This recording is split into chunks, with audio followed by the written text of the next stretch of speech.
So it turns out Zekvir just got nerfed, and the implications are actually quite big. Tier 1 is now the fastest way to fill up your Great Vault, and Tier 2 is no longer essentially unkillable. Both are still punishing, though. Pure gear cannot solve this fight for you, but do not worry, we will teach you everything you need to know to solo Zekvir. He is such a mechanic-focused fight that we've even cleared him on ungeared, fresh level 80 characters, just by respecting the mechanics. Now here's why you'll want to murder Zekvir on the regular. His first difficulty, called Question Mark, which I'm just going to call Tier 1 from now on, it counts as a Tier 8 delve for the Great Vault. It drops Valor Stones, Delve Cosmetics, and 2 Ruined Crests. It's also the fastest way to unlock 3 Great Vault slots at item level 616. Then there's the double Question Mark difficulty, I'll just call it Tier 2. That gets you the Void Dirigible, which looks pretty damn cool, and the Ascension Breaker title. To unlock the Zekvir fight, which is located in Ashkahet, it's pretty simple. His easier difficulty is unlocked by clearing a Tier 7 delve with some lives remaining, and then to unlock the harder version, that's just clearing a Tier 10 delve with some lives remaining. Once you've done that, of course, you'll need to know how to kill this guy. And today, you're going to learn the setup and the strategy for both difficulties, as well as a whole stack of useful tips, and even today's sponsor, who I've been a customer of for 5 years because, well, it's pretty simple. I save money, I save time, and I have a better quality of life. They're HelloFresh. Today, I'll tell you exactly how I actually use HelloFresh, and even better, you'll get 10 free meals by going to HelloFresh.com and using code BELLULAR10. That's for new subscribers across 7 boxes varying by plan, and yeah, it's 10 free meals HelloFresh.com using code BELLULAR10. And here's what I just had for dinner. It's this delicious teriyaki chicken, absolutely delicious, loads of protein of course, and very quick to prepare. And when it came to cooking it, well, all of the ingredients were there in the exact quantity that I needed, and because it's a rapid meal, the chicken was already diced, so it took no time to cook. And each week I get 50 options plus loads of add-on options as well, which is just handy for getting groceries done. And big picture with HelloFresh, I make one decision a week and they just handle the rest. So versus the alternative, it's faster, it's cheaper, it's healthier, and it does save me hours a week, while still giving me variety in what I eat. It's an amazing simplification. Their box is just left at my apartment. Whenever I get home, I pop the chilled bag into the fridge, store the rest, and that's it. I mean, it really is delicious, healthy, varied, affordable meals just put on autopilot for you. So get 10 free meals by going to HelloFresh.com and using code BELLULAR10 today. That's for new subscribers across 7 boxes varying by plan. That's 10 meals, HelloFresh.com, using code BELLULAR10. Okay, let's get your character set up. Gear-wise, anything above 530 is doable, but I would recommend you go a little higher. The good news, though, is it only costs 10,000 gold on the auction house for a full set of 560 gear. I'd also recommend that you go DPS for the sake of time. As an example, right, we tested this. On our low-gear warrior, in protection, it took 8 minutes, but fury only took 4. Now, if you are completely heart set on using your tank or healer, that is okay. Just know it'll take a little bit more time, but you also will benefit from just going as DPS like talented as you can. As an example, our Resto Druid took 7 minutes to defeat Zekvir, merely, spamming Wrath and doing its basic rotation, but when we went fully into cat weaving, it only took 5 minutes. Finally then, for your talents, just make sure that you choose, and this is important, as many interrupts, immunities, dispels, stuns, and movement utility as you can get. That is your lifeblood. Those are your tools to hard counter anything Zekvir throws at you. Then, of course, there's our companion, Bran. Using his damage spec may be tempting, but I absolutely don't recommend that. You should go with the healer spec. That's because Bran will, of course, keep you alive, give you lovely potions, but also he can dispel you, and that will become relevant later. And it's just more important and more reliable than the extra damage that he'll provide in his DPS spec. Now, if you're overgeared and it's totally on farm and you just want to clear your vault, sure, go for DPS Bran. Otherwise, though, consistency is king, and that is what healer Bran will give you. As for the relics then, if you've only got a few at epic quality, use those because they're just so much more powerful in terms of scaling. Ideally though, we found that the amorphous and porcelain relics were particularly good. That's because they're powerful and they're passive, and that makes them reliable. With that said though, let's get into Tier 1 Zekvir and our strategy to kill the fucker. Time for the fight. This one's going to be fun. The basic difficulty of Zekvir now has 80 million health for DPS or tank players and 60 million for healers. The way it works is that his auto attacks do hit hard, but the thing is, they're actually quite infrequent, and he spends most of the fight casting things. Basically, if you deal with his casts, you will win. That's how this works.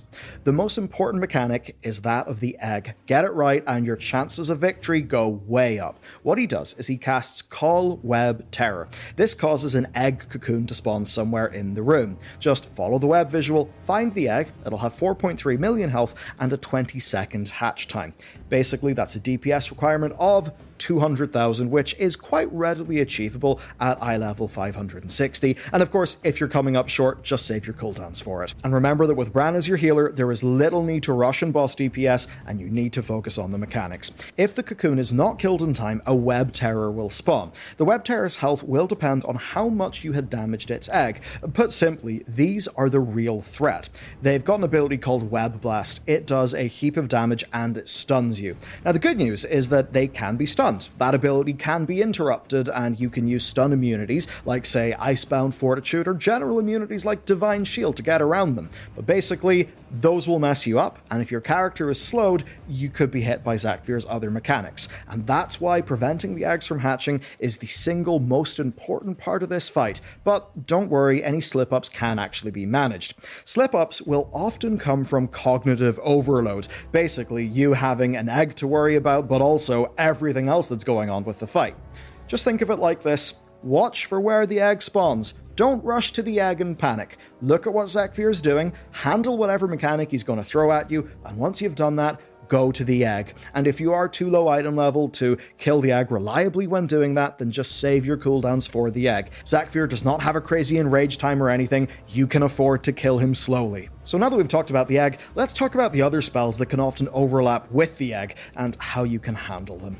Claw Smash is this cone-shaped ability, and it just does a whole ton of physical damage. To counter it, you simply must exploit how circles work. And that just means stay close to Zekvir so that whenever he does cast it, you can just move to the side a little bit and make a quick escape. If you're stood way too far out, then, well, it's a circle, man. You're going to have to run a long way and you're just going to be hit.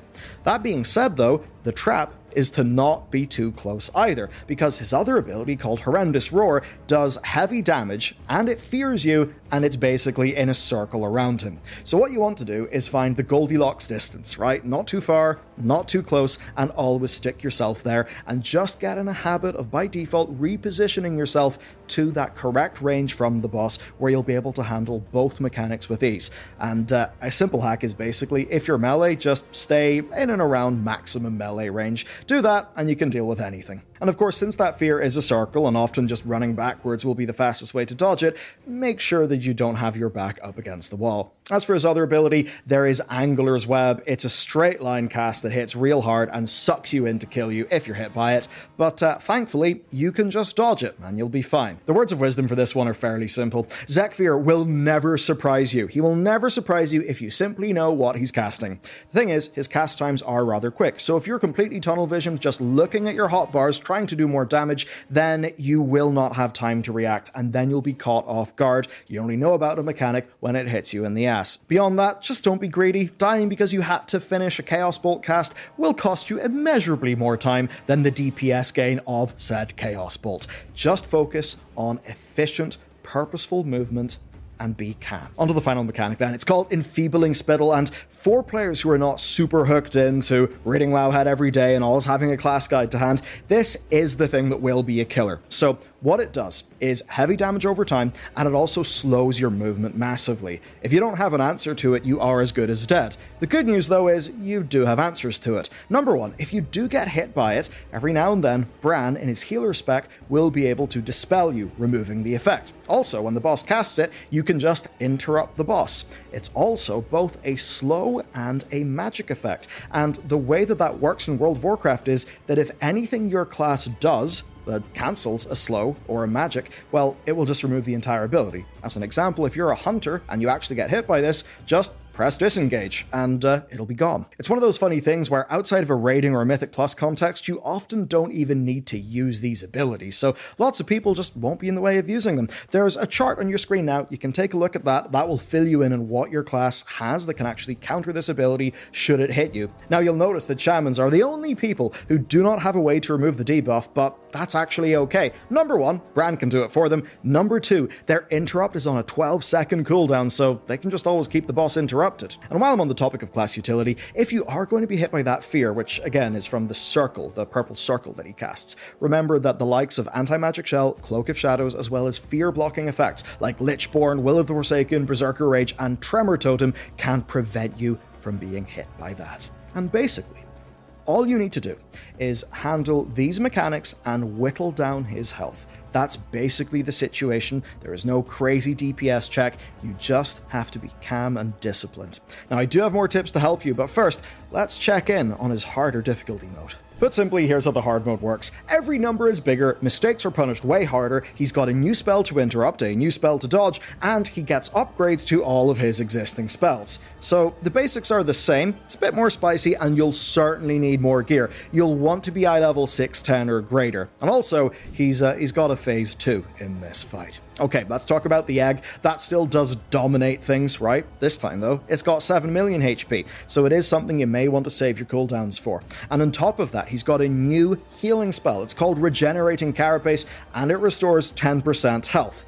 It's obviously not an ender to your run, but it's 18 million more HP, which does feel a little depressing if it gets off. And the longer the fight lasts, the longer there is for you to make a mistake.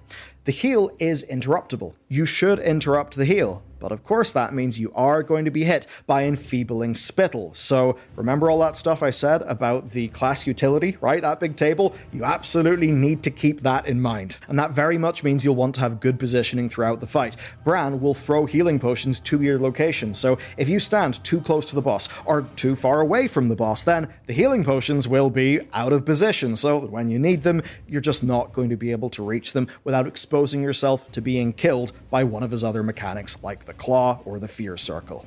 The best thing about Phase 2 is it starts with a nice little break. Zekvir basically decides to shoot himself up with some roids. While he's doing that, he's got a 99% damage reduction, so use this time to heal, pull up your resources, and do a little bit of preparation. This ability is called Black Blood, and once it's finished casting, all of his abilities will be empowered, and he'll get a new ability. It's called Unending Spine. And to be honest, for his big new Phase 2 ability, it's pretty underwhelming. It just is a channeled avalanche of swirlies, so dodge them, and because it's channeled, well, that's just going to be time where he's not auto-attacking you, so that's quite nice. The thing that is harder, though, is each empowered ability. They hit harder, and they're more complex. Take Angler's Web, for an example. It now spawns portals, and as it goes off, as the main shot is fired, a shot will be fired between the portals, so you just don't want to stand in between the portals. His Fear Circle always gets upgraded. The fear from it is now permanent, so you certainly won't want that, and it spawns 4 balls, and those balls will shoot outward, so basically you want to look at where the balls are, which I believe are on the Cardinals, just don't get hit by the balls, so keep them in mind. And then finally, his heal is upgraded to 25%. That means that if he does get a heal off, the fight's still doable, but your soul will be just a little bit crushed. This fight is 100% about keeping calm under pressure, and that means practice, don't beat yourself up, and listen to all of these tips. I've got 12 of them, all written after a failed run. Number 1, your DPS only matters for the eggs. Everything else is just doing mechanics while slowly whittling away his health, so don't be a parse fiend. 100% focus on dodging. 2, learn to use all of your toolkit. Know what defensives can actually prevent status effects and put them on a good keybind that you can actually use with muscle memory. Know where to get your self-healing from. Know where in your talent tree to find your interrupt, your stun, your movement abilities. Your class has the tools. This fight is all about using them. Point 3, this is a cognitive load challenge. It is all about attention. Having tools does not matter if you are mentally overloaded and you just cannot parse what's going on. Things that can help are zooming your camera out. You may even find it's helpful to install Deadly Boss mods and its events module so you can get some alerts. If you don't like its UI, there's a cool weak aura that just puts it on a little timeline, which is a little bit more visually condensed. Or perhaps you could try moving the target cast bar to just be a bit bigger and more prominent on your screen so you can see what spells going on. But basically, make sure your UI shows you what's happening, especially his cast bar, because if you know what spells he's casting, well, you're not going to be surprised by anything. Tip number 4 is to absolutely focus on placing him roughly in the middle of the room. This gives you space to operate. Earlier I talked about having a bit of a Goldilocks sort of position, which is essentially maximum melee range. That just lets you dodge all of his abilities easy and not get caught out. you want to stay around there, and you want Bran to throw potions around there instead of throwing them far away, and the best way to do that is just to keep him in the middle of the room so you've got room to work in. Point 5 is to make the most of your Bran potions. If you just run into a Bran potion whenever you've only lost 10% of your health pool, well, you've just wasted the Bran potion. So if you're getting hit by auto attacks, if the spittle debuff is eating away at your health, actually just wait a little bit. Wait for a few hits just to lose enough health for you to use that potion without basically wasting it and putting all of that healing into overhealing, meaning that you just run out of steam. Point 6, after the web spawns, if DBM says the next mechanic is going to be an AoE like Claw Smash, then bait it first. Point 7, if Bran dies, don't kill yourself trying to res him, just play it cool, because eventually he'll actually get back up himself. Point 8, always play it safe. Defensives and movement abilities will save your ass. Everything that you can dodge can kill you, and that means movement abilities matter. Point 9, use consumables. Flasks, potions, mana oil, food. Every little bit helps, and please, for the love of God, bind your health potion to your keyboard, because being able to hit a health potion is literally the difference between life and death. Another thing you can try doing if you've got a cook friend is you can use the new type of food that actually persists through death. It does cost 5 times as much as regular food, but if you're learning, I've got a feeling you're probably going to die more than 5 times within the hour. Tip number 10, once you got it working, can honestly feel like magic. It is to use macros to interrupt Zekvir. And that's because more than once, an accidental mouse over meant that we ended up wasting an interrupt on the egg and just letting Zekvir heal, which obviously blows. If you use a macro that /target Zekvir, then /casts your interrupt spell, and then uses a command called /target last target, what happens is you hit the button, your character immediately interrupts Zekvir, and the game then immediately retargets your last target, which is in this case the egg, and essentially you've just interrupted Zekvir, and you hit the button. You didn't have to do any clicking or anything. It honestly feels like magic. It's super powerful. I highly recommend it. Point 11 then is patience. This is a mind game. Every single ability can be handled, and you will see in the internet people saying that the double question mark difficulty is easy. There are people on my team who find it to be a load of piss. But the thing is, in that case, that's a mythic raider, a cutting-edge mythic raider. So if you're doing heroic raids or mythic, yeah, this is totally within your wheelhouse. Not everybody is. And if you don't have years of muscle memory playing your character, it's okay to get your ass kicked. You've got all season to gear up and level up your Bran. But where you can really supercharge yourself is tip number 12, get your keybinds in order, seriously, because if you can use all of that class utility and actually use it when it's needed rather than panic and wonder, oh dear, where is that thing that I need, then you, in this, will succeed. And if you eventually do end up raiding, well, you'll be the person who can actually use their class utility to help their team. And that really feels good. So next you can check out our keybinding guide. I hope you enjoyed. It will make World of Warcraft easier, less stressful, and more fun.